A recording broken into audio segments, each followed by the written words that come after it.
A bugle is a shapely little horn that tastes like corn. Mamma mia, that's a spicy meatball. Just 1 calorie, Coca-Cola. Imagine snack aisles transformed into experimental laboratories in the 1960s, where marketers raced to unleash bold flavor mashups. Just like my new Quake cereal. New wonderful wheelies. Buzzing with honey, neater and sweeter, but still busted with earthquake power. In this video, we'll dig into culinary revolutions that promised to reshape taste buds but fizzled into oblivion. From graham cracker canoes to clam extravaganzas and trio snacks, these products dared consumers to take a bite of the bizarre. Join us on a wild ride through retro recipes as we explore 25 innovative foods from the 1960s that failed miserably. Quisp blasted onto cereal aisles in 1965 as the cheeky cousin of Quake. The Quaker Oats Company will now introduce 2 new cereals. I'm Quisp. I am Quake. Armed with a flying saucer mascot and a tongue-in-cheek sci-fi ad campaign. Kids were urged to mail in votes to decide whether Quisp or Quake would survive. Fellas, why not leave it to the kids out there? Take sides with either Quake or Quisp. Or Quake. Or Quisp. And in one of television's earliest audience-driven battles, Quisp triumphed. Its neon green milk and sweet, crunchy rings felt like an alien treat, and for a few golden years it dominated breakfast tables. Yet distribution woes, shifting breakfast trends, and an ever-expanding cereal market pushed Quisp to the margins by the late 70s.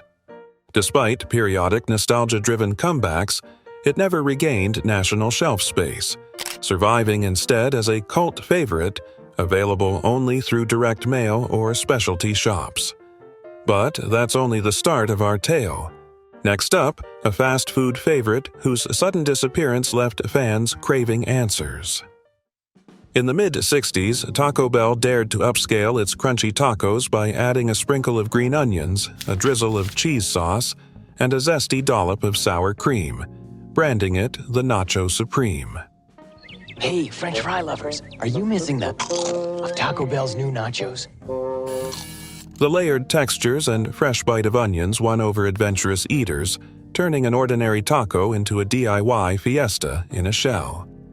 Unfortunately, a foodborne illness outbreak traced back to those same onions triggered a swift removal of the garnish, and with it, the distinctive flavor profile that defined the Supreme. Without its signature green snap, sales plummeted, and the chain quietly shelved the Nacho Supreme for good. Today, its absence is legendary among menu historians, a reminder that even the smallest ingredient can make or break a blockbuster. Created by the Pillsbury Company in 1968 and inspired by NASA's quest for astronaut-friendly nutrition, space food sticks were dense, tangy bars packed with protein and vitamins. Space food sticks had to be a compact, nutritious, high-energy food. That's why they make the perfect between-meal energy snack. Marketed under the slogan, "The snack that's out of this world," they featured flavors like peanut butter, chocolate, and caramel banana, each promising a taste of the cosmos. Despite flashy packaging and a tie-in with space exploration fever, consumers balked at their chalky texture and synthetic aftertaste.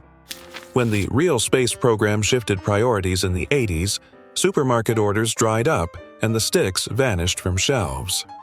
A brief revival in 2006 by a niche retro brand rekindled fond memories, but even today, they remain more a collector's oddity than a snack-time staple. In 1966, housewife Mrs. C.J. Helfrich stunned the Pillsbury Bake-Off judges with her tunnel of fudge bundt cake, a seemingly ordinary chocolate ring that oozed molten fudge from its center. But slice the bundt cake and there's the macaroon inside. Chocolate macaroon is one of 5 Bundt brand ring cakes from Pillsbury. This runaway sensation not only revived the bundt pan from near oblivion, but also sparked a nationwide craze for lava cakes, long before culinary trendsetters caught on. Cookbooks scrambled to include the recipe, and retail pan production skyrocketed. Yet commercial cake mixes failed to capture the delicate balance between set cake and liquid core, leaving home bakers frustrated and sales of branded mixes disappointing. Cake, filling, and glaze mix all in one box. So you don't have to be a fancy baker to bake a fancy cake. Bundt cakes from Pillsbury. By the early 70s, the phenomenon fizzled out, remembered today as a fleeting spectacle that forever changed dessert lore but never translated into lasting grocery aisle dominance. In 1965, Howard Johnson's rolled out the clamboree, a bold seafood spectacle that plastered clamboree in towering letters above its signature orange roofs. Away we go to Howard Johnson's Clamboree, featuring Howard Johnson's tender sweet fried clam plate. Delicious. And special this month, only $1.29. Diners were enticed by platters heaped with steamers, clam fritters, and buttery rolls, all served in the brand's cheerful dining rooms. Marketing leaned hard into New England nostalgia, pairing crisp salads and chowders with the fresh-tasting mollusks. For a brief period, clamboree specials outdrew familiar burger and fries combos, positioning Howard Johnson's as more than just a roadside staple. Yet supply chain challenges, unpredictable shellfish costs, and changing consumer tastes pulled the plug by the early 70s. Although clam promos flicker back as limited-time offers, the full-blown clamboree menu never revived, leaving many to wonder, could a simple garnish have saved the feast, and what snack cake saga is coming next? Launched in 1961 by Hostess Brands, Suzy Q's offered an oblong sandwich of devil's food, or banana, cake hugging a generous white cream filling. Named for William J. Selhorn's daughter, Hey, Suzy Q, what's cooking with you? Your teeth look whiter than no. these handheld indulgences competed with Drake's Devil Dogs by promising a moist crumb and creamy center. Suzy Q's rode a snack cake frenzy through the 60s and 70s, becoming a lunchbox icon. After more than 5 decades on shelves, Hostess discontinued the original in 2012, only to resurrect a redesigned version in 2015. Loyal fans derided the thinner cake and sweeter filling, prompting a nostalgic reissue of the classic treat in 2018. Despite triumphant return tours on social media, sales sagged, and by late 2020, Suzy Q's vanished again, cementing their status as a bittersweet bakery legend. Suzy Q's faded from shelves, just as another retro favorite was heating up on a split loaf across campus. Decades before frozen snack aisles brimmed with mini pizzas, Bob Petrolos introduced Poorman's Pizza, PMP, in the 1960s from his hot truck in Ithaca, New York. He slit a French loaf, spooned on tangy tomato sauce, sprinkled cheese, and toasted it until the crust crackled. Stouffer's makes the best-tasting frozen pizza, thanks to the time we spend doing nothing. And we do it for a whole half hour. Offering college students a hearty, portable meal. Its rustic charm and satisfying crunch quickly earned word-of-mouth buzz, leading Stouffer's to mass-produce frozen French bread pizzas in the mid-1970s. While supermarkets embraced the concept, purists lamented the shift to cardboard-like crusts and synthetic cheese. Despite initial frozen pizza category growth, the novelty faded as consumers gravitated toward single-serve rounds and more authentic Italian styles. Today, the original PMP is a nostalgic footnote, a reminder that modest innovation can spark nationwide trends without guaranteeing permanence. When Quaker Oats launched King Vitamin cereal in 1968, it crowned its royal mascot with a jeweled scepter and promised a daily dose of 9 essential vitamins. The golden, crunchy flakes boasted a subtly sweet finish, aiming to woo parents focused on nutrition and kids drawn to cartoons of the benevolent monarch. I said King Vitamin is sweet and delicious, but your lemonade is terrible. And that kid is big. Throughout the 70s and 80s, the King's reign saw multiple mascot redesigns, tie-in promotions, and collectible premium giveaways. Yet, amid cereal category consolidation and the rise of sugar-packed alternatives, King Vitamin's sales dwindled. Attempts at reformulation and rebranding couldn't reclaim its early glory. Despite nostalgic nods on social media, Quaker quietly pulled the cereal in 2019, ending a half-century chapter and leaving cereal historians to debate whether nutrition or novelty deserves more shelf life. Introduced by Sunshine Biscuits in the early 1960s, Golden Raisin Biscuits combined a tender, flaky pastry with plump raisins and a subtle honey glaze. Advertised as a tea-time treat or on-the-go snack, the biscuits aim to bridge the gap between sweet coffee cake and sturdy cookie. Look, Sunshine Krispies are thinner than other leading saltines. See? 20 of theirs are fatter than 20 of ours. We make them thinner so they're crispier, lighter, and better tasting. Packaging showcased sunlit fields and promised wholesome ingredients, yet shoppers balked at the crumbly texture and inconsistent raisin distribution. Competing against fruit-filled turnovers and emerging breakfast bars, Golden Raisin Biscuits never secured a loyal following. By 1967, production halted, and the brand disappeared from bakery aisles.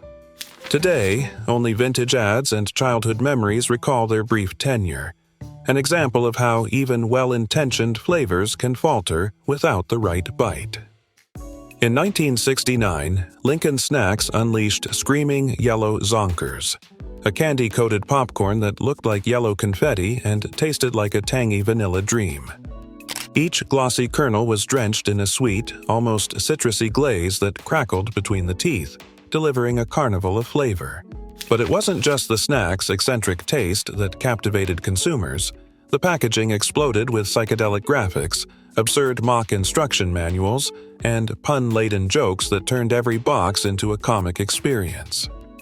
College students, road trippers, and snack aficionados embraced Zonkers as a cult favorite, even as health trends and slimmer margins nudged it off most shelves by the mid-'80s.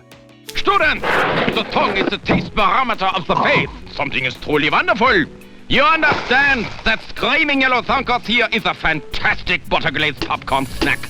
Limited edition revivals popped up over the years, but none stuck around for long. So, if a popcorn revolution could captivate a generation, what cookie craze would next claim center stage? Dippy canoes swiveled into snack aisles in the late 1960s as whimsical graham cracker cookies molded into boat shapes, each hull brimming with a vanilla or chocolate cream filling. Marketed as a playful mix of texture and flavor, the crisp, honey-kissed exterior gave way to a smooth, sweet center that beckoned dunking in milk or coffee. Kids delighted in lining up their canoes across the cereal bowl's surface, while adults appreciated the nostalgic nod to homemade wafer treats. Savvy packaging highlighted retro nautical art, reinforcing the canoe theme and inviting imaginations to set sail. Delicious. How good, Dippy Canoe, for nibbling. Tastes like Indian roasted corn. That clouds speak true. Try Dippy Canoe. Despite initial sales success, shifting preferences toward more portable, less crumbly snacks eroded demand to satisfy evolving palates and trends. By the early 1970s, Dippy canoes drifted from supermarket shelves. So, what snack craze paddled ashore next? In the 1960s, cocktail parties championed the avant-garde appeal of salmon and tuna mousses, silky spreads made by pureeing canned fish with mayonnaise, gelatin, finely chopped onions, and a medley of spices. Often tinted a pastel pink or beige, the mousse was piped into decorative molds, chilled, and presented alongside crackers or buttered toast points. Hosts touted it as a sophisticated alternative to greasy pâtés, leveraging fish's perceived health halo. We know cloverleaf's not just another tuna, but let's let a real fish lover decide. Cloverleaf versus fresh tuna. However, the strong, briny aroma and pasty texture polarized guests.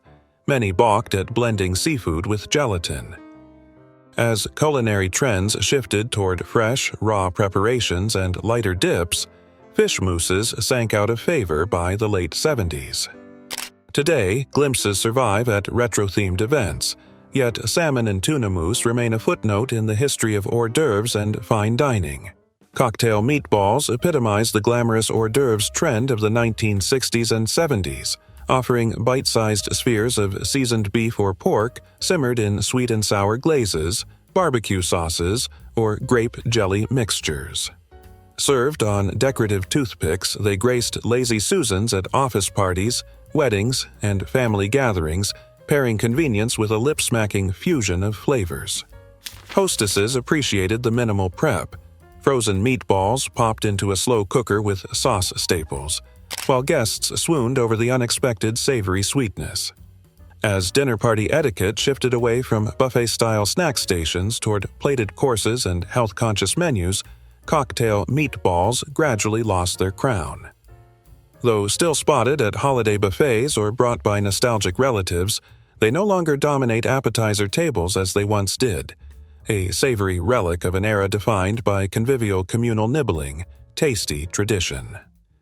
Launched in 1964, Whistles offered snackers a hollow, cylindrical delight sculpted from corn and rice. Now, General Mills invents a shapely new snack. Whistles. A whistle is a hole full of air with a cheese crust around it that crunches. Their long, tubular shape invited adventurous eaters to channel fountain pen fantasies. Sip salsa or cheese sauce through the snack's length for an interactive twist. Light enough to crunch between sips yet sturdy enough to support thick dips, Whistles struck a balance between novelty and function. Packaged in eye-catching cans and cereal boxes, they embodied mid-century snack experimentation. Despite strong initial curiosity, production costs and limited marketing momentum led to Whistles' quiet disappearance by the late 60s.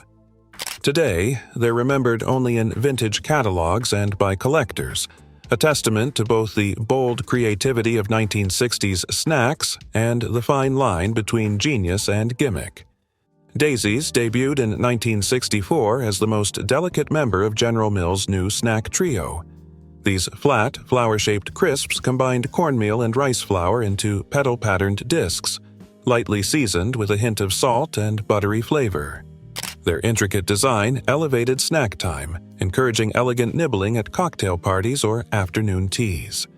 Sold in both pop-top cans and cereal boxes, Daisies capitalized on mid-century America's love for thematic presentation and multi-purpose foods. Yet their subtle taste struggled against more aggressively flavored rivals, and consumers balked at paying a premium for decorative shapes.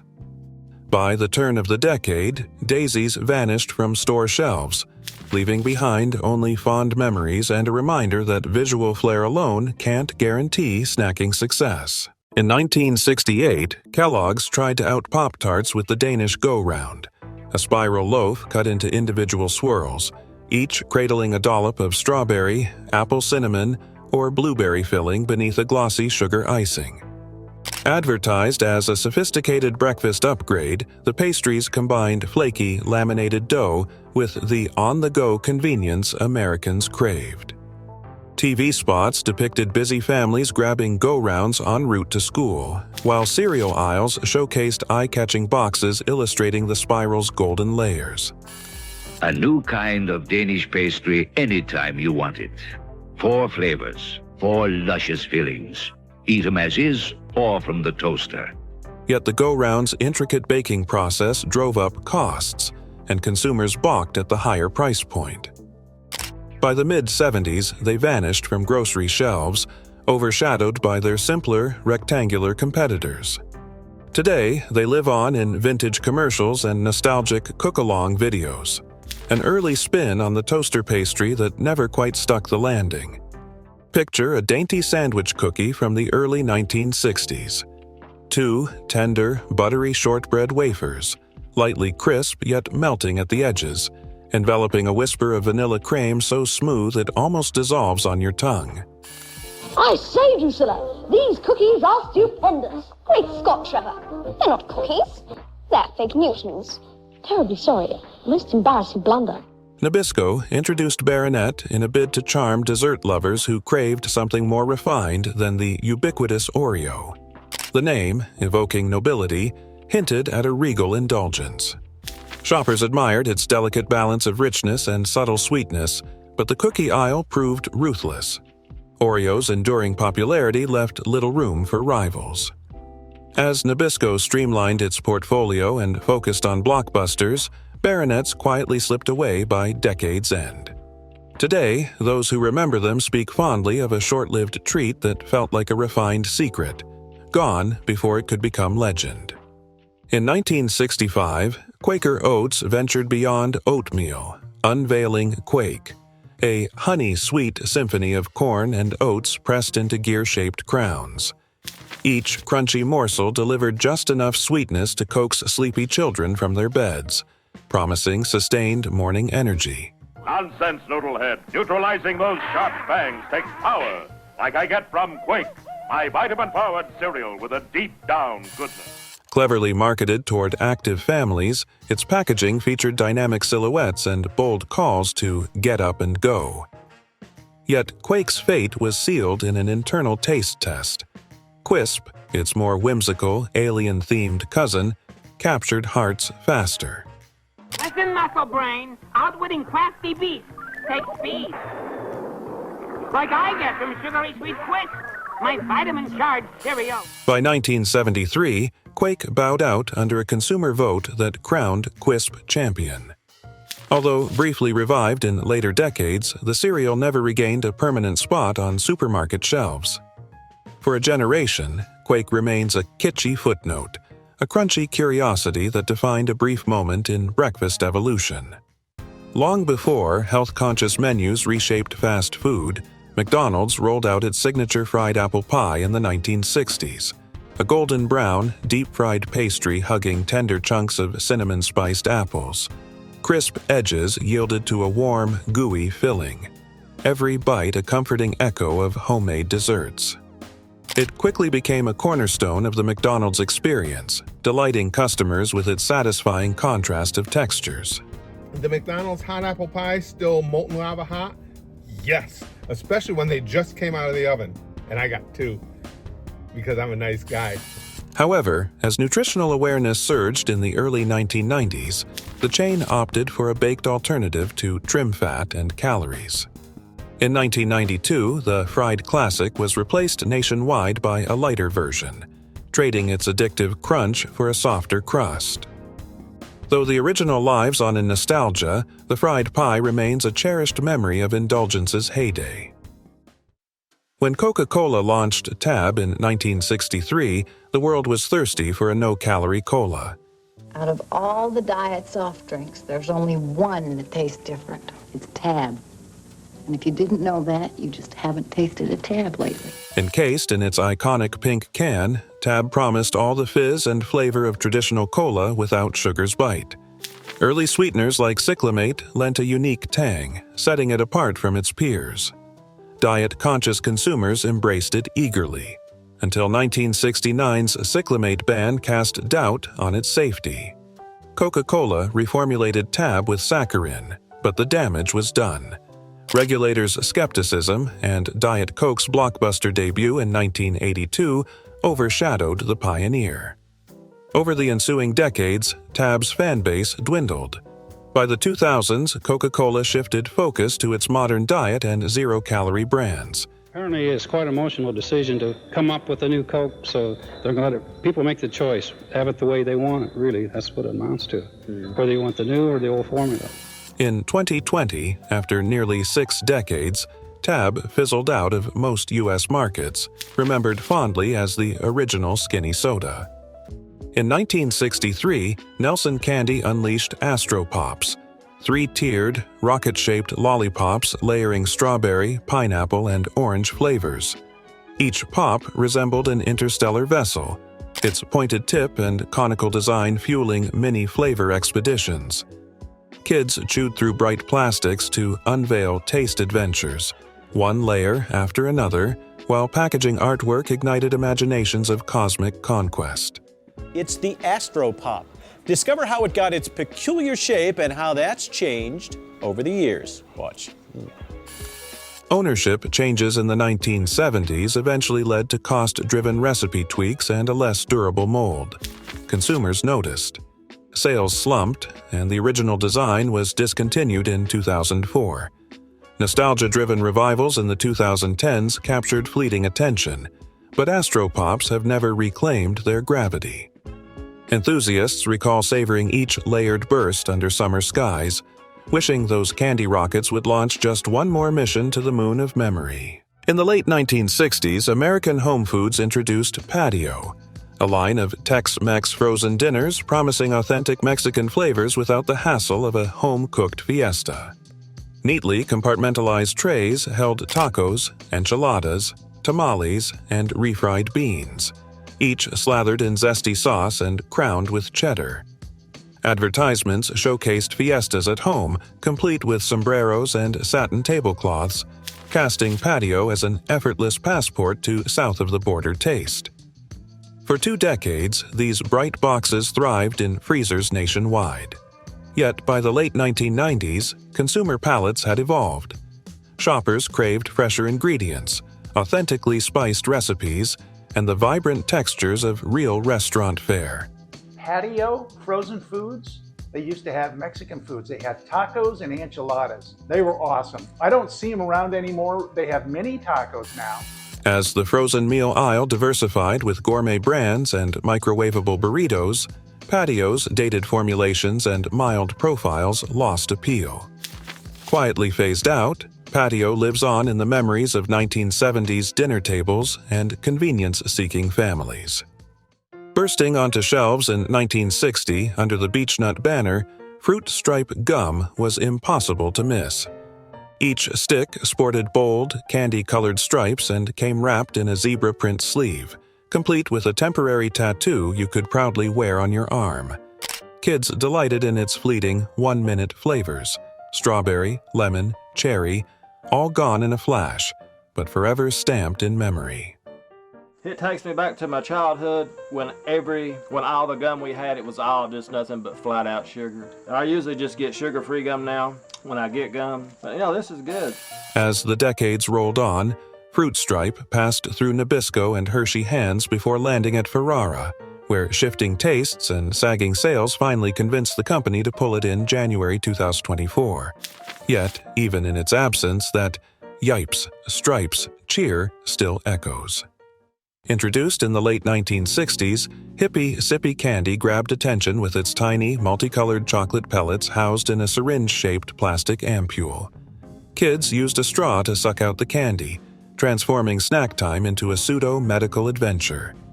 Each pack came with a cheeky button reading, "Hippie Sippy says I'll try anything," or "Please feed me," driving home its rebellious counterculture vibe. But the novelty backfired.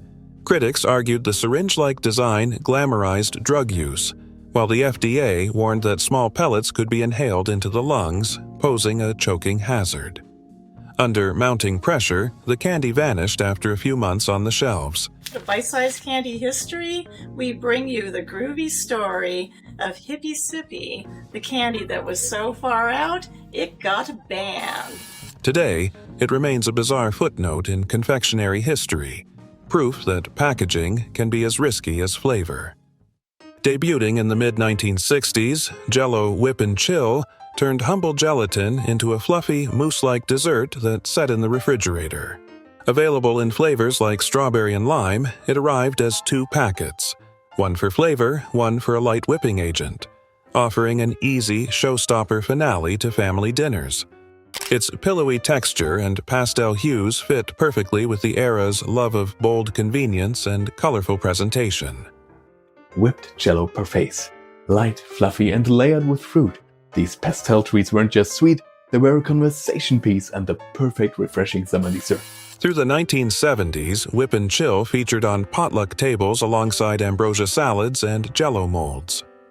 As whipped toppings and richer desserts rose in popularity, the product lost its edge and quietly vanished by the late 70s. Yet for those who remember, a chilled spoonful still brings back vivid summer evenings.